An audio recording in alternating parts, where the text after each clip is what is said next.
आणि मग स्पोर्ट्स खेळा कुठलातरी, लाईफमध्ये कुठलातरी स्पोर्ट्स हवा. त्यामुळे तुमचं स्ट्रेस लेव्हल खूप कमी होतं. आणि म्हणतात ना, की प्रॉब्लेमवर फोकस करू नका, सोल्युशनवर फोकस करा.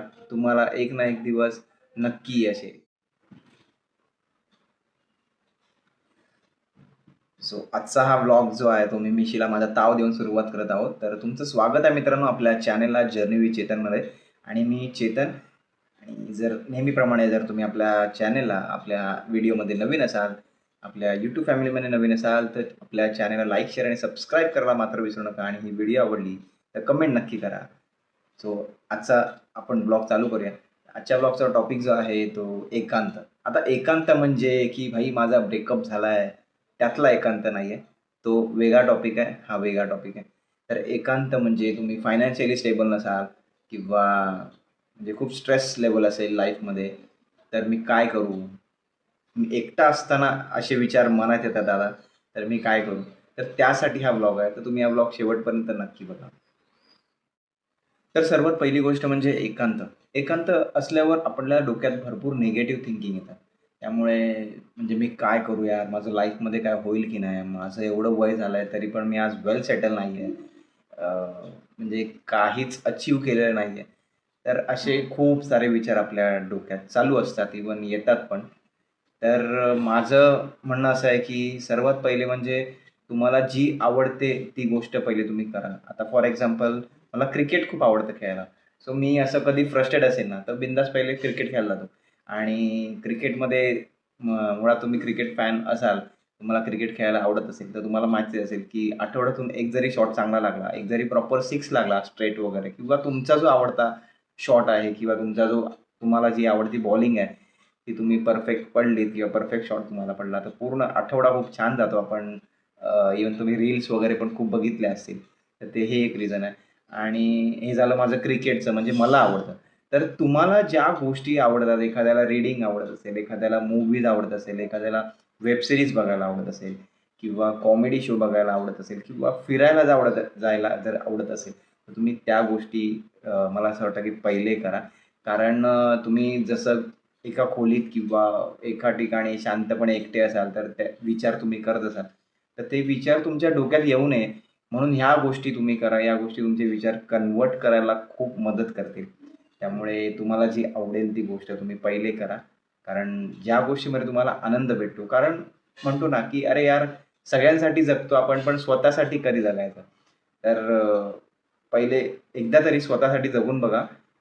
कधीतरी स्वतःला ट्रीट द्या, स्वतःला पार्टी द्या, की "यार चल आपण आज CCDमध्ये जाऊया किंवा आज आपण एकटा पिझ्झा खाऊया."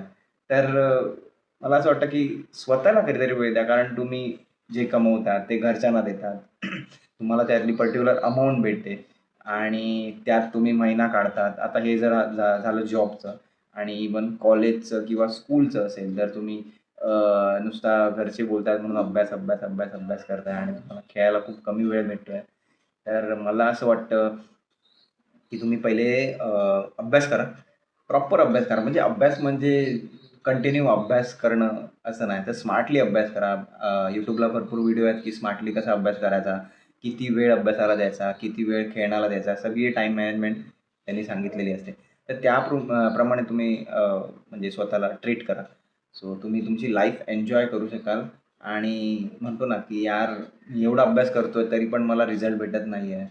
तर YouTubeला अशा बऱ्याचशा व्हिडिओ आहेत, की तुम्ही स्मार्टली स्टडी कसा कराल आणि तुम्ही चांगले पर्सेंटेज, तुम्ही चांगले मार्क कसे मिळवाल. इव्हन तुम्ही क्लास नसेल लावला, तरी तुम्ही YouTubeवरून शिकू शकता. इव्हन ChatGPT खूप हेल्पफुल आहे. तर तुम्ही त्याच्याकडून सजेशन्स वगैरे घेऊ शकता. तर हे तर झालं म्हणजे जी मुलं शाळा, कॉलेजला जातात. बट ज्यांचं जॉबवर जातात, त्यांना खूपच स्ट्रेस लेव्हल असते. इव्हन ऑफिसमध्ये वर्किंग अवर्स खूप कधी-कधी जास्ती असतात. ऑफिस पॉलिटिक्स, स्ट्रेस लेव्हल असतं, खूप काम असतं. त्या कामातून पण स्वतःला वेळ भेटत नाही.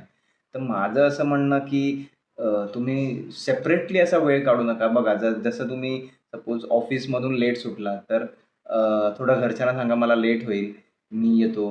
तर त्यावेळेत तुम्ही स्वतःला ट्रीट देऊ शकता, की जवळपास मस्त मी इव्हन असा करतो, की चहाची टपरी असेल तर मस्त जाऊन चहा किंवा कॉफी पिणार किंवा उकाळा पिणार. त्यामुळे थोडं खूप एकदम छान वाटतं यार आणि मुळात आता पावसाळा पण आहे, तर पाऊस पडत असेल तर गरम-गरम भजी तुम्ही स्वतःला ट्रीट देऊ शकता. तर ह्या सर्व गोष्टी तुम्ही करू शकता. त्यामुळे तुमचा एकांत नक्की दूर होईल. तर आता आपण स्त्रियांबद्दल बोलायचं गेलं तर त्यांना पण कधी-कधी असं एकटं फील वाटतं, की यार मी एवढं घरातली कामं करते, भरपूर काही सगळ्यांसाठी करते, पण माझ्यासाठी मात्र कोण काय करत नाही. तर मला असं वाटतं, की तुम्ही सेम म्हणजे कधीतरी बाहेर जा, असं मॉलमध्ये जा, स्वतःसाठी छोटीशी शॉपिंग करा. तुम्हाला जे आवडेल त्या गोष्टी घ्या. इव्हन मोस्ट ऑफ तुम्हाला मेकअप वगैरे खूप आवडतो. त्यामुळे तुम्ही तोही करू शकतात आणि मस्त छान नटून-थटून तुम्ही बाहेर जाऊ शकतात फिरायला. इव्हन तुमच्याकडे बाईक किंवा फोर व्हीलर असेल, तर तुम्ही एकटे पण मस्त जाऊ शकतात आरामात हवा खायला मस्त. सो ट्रॅव्हलिंग करू शकतात. तर अशा प्रकारे तुम्ही तुम्हाला ज्या आवडतात त्या गोष्टी तुम्ही केल्या, तर तुम्ही खूप हॅपी असाल आणि करून तर बघा, खूप छान वाटतं. स्वतःला फ्रस्ट्रेट करून काही होणार नाही. कारण डोक्यात कंटिन्यू निगेटिव्ह विचार, निगेटिव्ह थॉट्स खूप येत असतात. त्यामुळे कुठेतरी पॉझिटिव्हिटी पण खूप महत्त्वाची असते. इव्हन तुम्हाला कुठल्या देवाची आवड असेल, तशी मला स्वामींची आवड आहे, तर मी मस्त मठात जाऊन बसतो. कोणाला शंकराची आवड असते, कोणाला हनुमानाची आवड असते, तर तिकडे छान मस्त तुम्ही जाऊन बसू शकतात. एकदम शांत तुम्हाला जे आवडतात ते श्लोक किंवा आरती म्हणा, तर त्यांच्यासाठी तुम्ही करू शकता, ज्याने तुम्हाला स्वतःला समाधान वाटेल. आणि अशा प्रकारे तुम्ही खूप खूप छान स्वतःला हॅप्पी ठेवा. कारण स्वतः जर हॅप्पी असलो तर बाकीचे पण हॅप्पी असतात. कारण फ्रस्ट्रेट होऊन जगण्यात काय मजा नाही, की यार म्हणजे म्हणतात ना, की मी आता एवढं एज झालंय माझं तरी माझ्या लाईफमध्ये अजून काही हॅपी मोमेंट अशी आली नाही. तर तुम्ही हे ठरवणारे कोणी नाही आहेत. शेवटी तो वरती बसलाय. तो तुम्हाला नक्की सगळं वेळेवर देणार. तर म्हणतात ना, की मेहनत करत राहा, मेहनतीच्या फळाची अपेक्षा करू नका. तो वरती बसलाय, तो तुम्हाला एक ना एक दिवस नक्की सगळं म्हणजे तुमच्या अपेक्षेपेक्षाही जास्त देईल. त्यामुळे स्वतःवर विश्वास ठेवा, स्वतःवर कॉन्फिडन्स ठेवा आणि या जगात खूप काही गोष्टी शिकण्यासारख्या आहेत.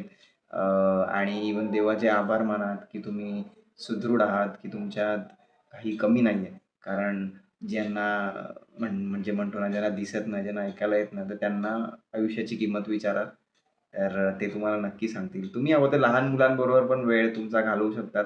कारण लहान मुलं म्हणताना देवघरची फुलं असतात. त्यांच्या मनात काही एक विचार नसतात. ते फक्त आणि फक्त मजा-मस्तीसाठीच आपल्याबरोबर खेळतात.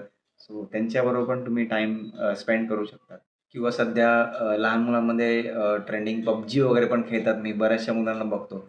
तर जास्ती पण खेळू नका. तर आई किंवा बाबांना सांगा, की मी एवढा-एवढा अर्धा तास खेळेन, तर मला द्याल काय प्लीज खेळायला? तर म्हणजे अशी रिक्वेस्ट करूनच मोबाईल तुम्ही घ्या. कारण PUBG आपण कंटिन्यू खेळायला लागलो तर खूपच वाईट सवय आहे ती. त्यामुळे तुम्ही तुमच्या मजेसाठी खेळा. तुम्ही स्टडी पण तेवढाच करा. डबल, टिबल स्टडी करा. बट गेम पण खेळा आणि स्वतःला पण एन्जॉय करा. आणि इव्हन स्पोर्ट्स खेळा कुठलातरी. लाईफमध्ये कुठलातरी स्पोर्ट्स हवा. त्यामुळे तुमचं स्ट्रेस लेव्हल खूप कमी होतं. आणि म्हणतात ना, की प्रॉब्लेमवर फोकस करू नका, सोल्युशनवर फोकस करा.